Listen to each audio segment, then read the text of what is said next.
He's a billionaire business mogul named Carl Icahn. In 1983, he purchased a collection of companies, ACF, made railroad boxcars.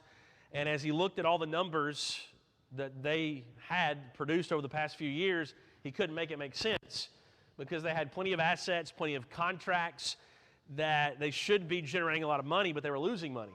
And so he was kind of concerned, trying to figure this out. So they had 12 floors of offices in the financial district in New York. They had kind of multiple offices across the country because there were a collection of companies. But they had 12 floors of offices where the CEO was in New York. And so he went there, camped out for weeks, interviewed them, and at the end of those weeks, he would review all of his notes, and he couldn't figure out what in the world those 12 floors of offices did. He couldn't make it make sense. So he went to the COO in St. Louis eventually, and the COO told him, listen, we really could stand a lot less workers in this company. And he said, I don't think you've got the courage to do what needs to be done, which is just to fire them all.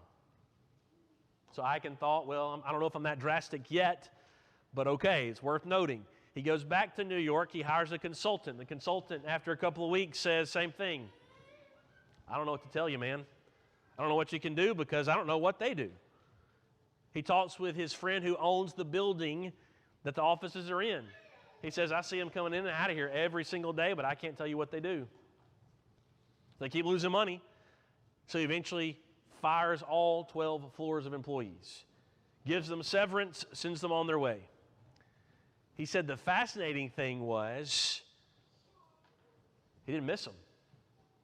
That in the days and weeks and months ahead, there was never a communication lapse in the company. There was never a missed bill. There was never a logistics logjam that happened.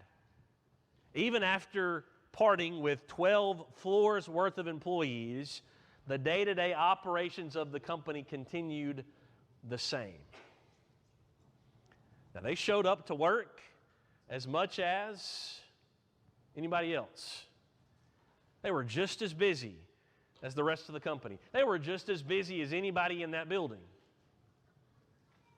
But they weren't effective in the purposes of that company. Challenging question for us as we try to be a healthy church. If we cease to exist, the Parish Church of Christ no longer existed tomorrow, who would notice? Would the community notice we're no longer here? More directly, if we just cease to exist, what connections to God would no longer be happening because we're no longer living among the world and the community?